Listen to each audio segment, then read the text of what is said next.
Hey hello guys, welcome back to my YouTube channel. ಎಲ್ಲ ಹೇಗಿದ್ದೀರಾ? ನಾನು ನೋಡಿ ರೆಡಿ ಆಗಿಬಿಟ್ಟು ನಮ್ಮಮ್ಮ ಮನೆ ಕಡೆ ಹೊರಟೆ, ಹೋಗಿ ಬಂದೆ. ಹಾಗೆ ಸಂಜೆ ನಮ್ಮ ಮನೆಯವ್ರ ಜೊತೆ ಸ್ಕೂಟಿಲಿ ಟ್ರಿಪ್ ಮಾಡಿದೆ. ರೌಂಡ್ಸ್ ಹಾಕ್ಕೊಂಡು ಬಂದು ಮತ್ತೆ ಮನೆಗೆ ಬಂದು ಬಟ್ಟೆ ಮಡಿಸಿದೆ, ತುಂಬ ಇತ್ತು ಅಂತ ಹೇಳಿ. ಹಾಗೆ ಸಂಜೆ ಮುಖ ತೊಳ್ಕೊಂಡು ರೆಡಿಯಾಗಿ ಚಿಕನ್ ಬಿರಿಯಾನಿ ಮಾಡೋಕ್ಕೆ ರೆಡಿ ಮಾಡ್ತಾ ಇದ್ರು ಅತ್ತೆ. ಚಿಕನ್ ಬಿರಿಯಾನಿಗೆ ಚಿಕನ್ ಆಲ್ರೆಡಿ ಕುದೀತಾ ಇತ್ತು. ಹಾಗೆ ಮಸಾಲೆಗೆಲ್ಲ ಜೋಡಿಸಿ, ಏನು ಗೊತ್ತಾ ಗೈಸ್, ಮೆಂತ್ಯ ಸೊಪ್ಪು ಪುದೀನ ಸೊಪ್ಪು ಇಲ್ಲದಲ್ಲೇ ಬಿರಿಯಾನಿ ಮಾಡೋಕೆ ಕೊಟ್ಬಿಟ್ಟಿದ್ರು. ಹಾಗೆ ನಾನೆಲ್ಲ ಹೋಗಿ ಹುಡುಕೊಂಡು ಮೆಂತ್ಯ ಹುಡುಕೊಂಡು ಬಂದೆ.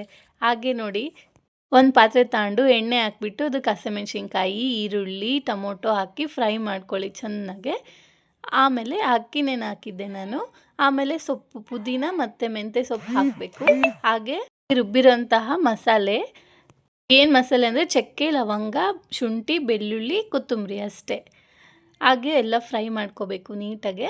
ಹಾಗೆ ಬೇಕಾದರೆ ಖಾರದ ಪುಡಿ ಹಾಕ್ಕೋಬೇಕು. ಈಗ ಬೇಕಾದಷ್ಟು ಉಪ್ಪು, ಹಾಗೆ ಅದನ್ನೊಂದು ಸ್ವಲ್ಪ ಫ್ರೈ ಮಾಡಿಕೊಂಡು ಅದಕ್ಕೆ ಸ್ವಲ್ಪ ಮೊಸರು ಹಾಕಿ ಫ್ರೈ ಮಾಡ್ಕೊಳ್ಳಿ.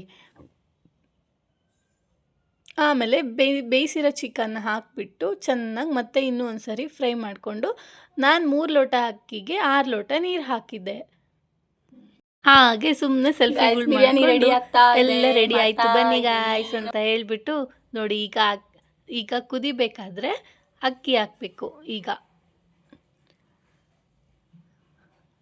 ಅಕ್ಕಿ ಹಾಕ್ಬಿಟ್ಟು ಹಾಗೆ ಸ್ವಲ್ಪ ಹೊತ್ತು ಬಿಡಬೇಕು. ನೋಡಿ ಗೈಸ್, ಈಗ ಅಕ್ಕಿ ಹಾಕ್ಬೇಕೀಗ ಈ ಥರ. ನಾನು 3 ಲೋಟ ಅಕ್ಕಿ ಹಾಕಿದ್ದೆ, ಅದಕ್ಕೆ 6 ಲೋಟ ನೀರು ಹಾಕಿದ್ದೀನಿ. ಅದು ಬೇಯಬೇಕಾದ್ರೆ ಅಕ್ಕಿ ಹಾಕಿಬಿಟ್ಟು ಈ ಥರ ನೋಡಿ ಗಾಯ್ಸ್ ಬೇಯ್ತಾ ಇದೆ. ಈಗ ನೋಡಿ ಬಿರಿಯಾನಿಗೆ ಈ ಥರ ಎಲ್ಲ ಒಂದ್ಸರಿ ಎಲ್ಲ ಇದು ಮಾಡ್ಕೊಂಬಿಡಿ. ಹಾಗೆ ಸೆಲ್ಫಿ ತೆಕ್ಕೊಂಡು ನೋಡಿ ಗಾಯ್ಸ್, ಈ ಥರ ಆಗ್ತಾ ಇದೆ. ಹೇಗಿದೆ? ಮುಚ್ಚಿಬಿಡಿ. ಫ್ಲೇಮ್ ಕಮ್ಮಿ ಮಾಡಿಬಿಟ್ಟು ಮತ್ತೆ ಕಲಿಸ್ಕೊಬೇಕು ಅದನ್ನೆಲ್ಲ. ಇವಳಿಗೆ ಹುಷಾರಿರಲಿಲ್ಲ ಗೈಸ್, ತುಂಬ ಹಠ ಮಾಡ್ತಿದ್ಲು. ಹಾಗೆ ಅವಳನ್ನ ಸ್ವಲ್ಪ ಹೊತ್ತು ಸಮಾಧಾನ ಮಾಡಿಬಿಟ್ಟು ಹಾಗೆ ಬಿರಿಯಾನಿನೇ ರೆಡಿ ಆಗೋಯ್ತು. ಹೇಗಿದೆ ಅಂತ ನೀವು ಬಂದು ತಿಂದು ನೋಡಿಬಿಟ್ಟು thanks for watching. Keep supporting guys. Like, share, subscribe to my YouTube channel.